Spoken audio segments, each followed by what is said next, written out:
संपूर्ण मिरजेमध्ये एकच हलकळोल जाळ की सुरेश शेळके गुमटावरती आहे. आणि त्या मी वरती गुमटावरती असताना ज्या वेळेला बाळासाहेब ठाकरेंची अमरखड्यात सभा होती त्यावेळेला हेमंत बोकरे शहर प्रमुख होते शिवसेनेचे आणि मी शहर उपप्रमुख होतो. त्यावेळेला ॲक्रेलिकचे उगारे पेंटर करून बिल्ले तयार केले ते शिवसेनेचे त्या सभेसाठी म्हणून. तोच शिवसेनेचा बिल्ला लावून मी अयोध्येच्या गुमटावर होतो आणि तो बिल्ला क्लिअर कट त्या फोटोमध्ये दिसत होता. त्यामुळे शिवसैनिकांनी पाडली हे डिक्लेअर.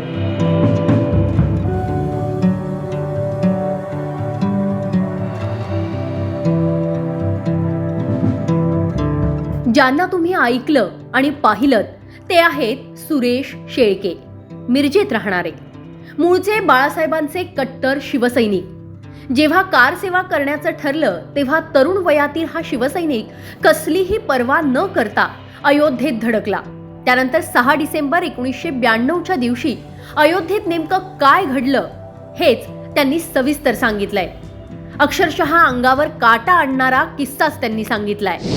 आमचे मित्र धनंजय सूर्यवंशी आणि राजू शिंदे 90-91च्या कार सेवेला अयोध्येला जाण्यास निघाले होते. त्यावेळेला त्यांना झाशीमध्ये अडवून त्यांच्यावर केसेस घालून त्यांना तिथं जेलमध्ये टाकले. ते तिथून जामीनवरती सुटून नंतर बाहेर आले. त्यानंतर धनंजय सूर्यवंशी राजू शिंदे यांनी सांगितलं 92ची कार सेवा ठरली. 6 डिसेंबरला त्याच्या आधी आपण अयोध्येला जायचं, 6 डिसेंबरला कार सेवा आहे म्हणून सांगितलं. मी तयार झालो, मी या वेळेला कार सेवेला येणार म्हणून. मी स्वतः घरी माझ्या घरी न सांगता मी त्या अयोध्येची कार सेवेची सफर केली. आम्ही इथून 5 जण, शहाजी कांबळे, वासू जकाते, राजू शिंदे, धनंजय सूर्यवंशी आणि मी, आम्ही 5 जण इथून निघालो अयोध्येला जाण्यासाठी. अयोध्येला गेल्यानंतर प्रचंड लोकसंख्येनं कार्यकर्ते जमा झाले होते. विश्व हिंदू परिषद, बजरंग दल, सर्व हिंदुत्ववादी संघटनांचे कार्यकर्ते भरपूर मोठ्या प्रमाणात गोळा झाले होते. शिवसैनिक सरयू कुंडात आंघोळ केली.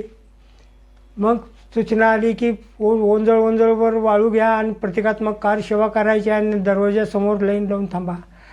मग आमच्या 5 जणांच्या चर्चा झाली, नाही आपण प्रतिकात्मक कार सेवा करण्यासाठी आलो नाही, आपण हा विषय निकाली काढूनच जायचं असं ठरवून आम्ही पाठीमागे जात असताना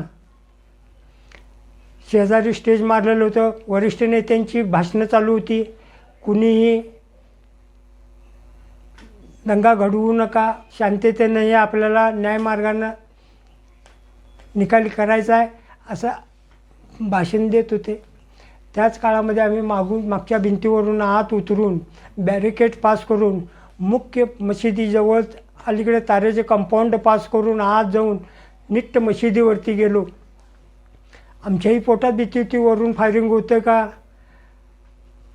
ही पोटात भीती होती. तरी देखील वरती उभारायला आधार नव्हता. 4 बोटाची पट्टी आणि वरती गुमटावरती एक सळी असलेली, उघडी सळी असलेली, सळीला हात असं धरून वरती आम्ही फोडाफोडी चालू केली. त्यानंतर पारा आल्या, त्यानंतर छन्या आल्या, हातोड्या आल्या. तोपर्यंत सर्वच कारसेवक आत घुसले. कंपाऊंड उकडून टाकलं. कोण झाडं उपडून टाकत होतं, कोण भिंती पाडत होतं, कोण ढकलून देत होतं. असं एवढं वातावरण उत्साहीवर्धक झालं होतं की कार्यकर्त्यांच्या मनात त्या बाबतीत चीड निर्माण झाली होती. संपूर्ण जमीनदोस्त झालं.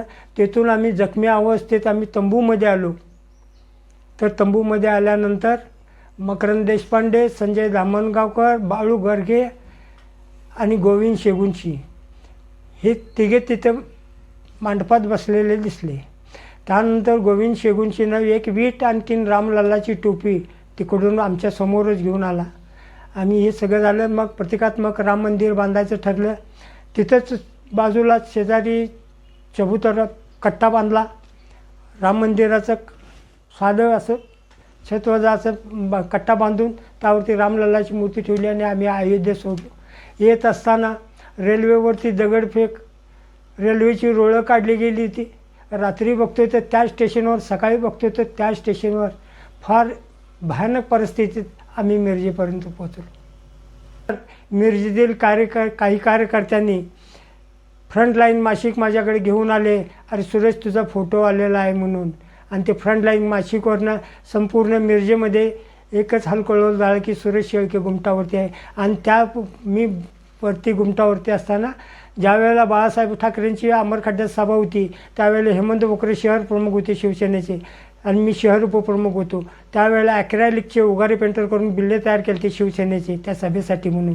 तोच शिवसेनेचा बिल्ला लावून मी अयोध्येच्या गुमटावर होतो आणि तो बिल्ला क्लिअर कट त्या फोटोमध्ये दिसत होता. त्यामुळे शिवसैनिकांनी पाडली हे डिक्लेअर झालं.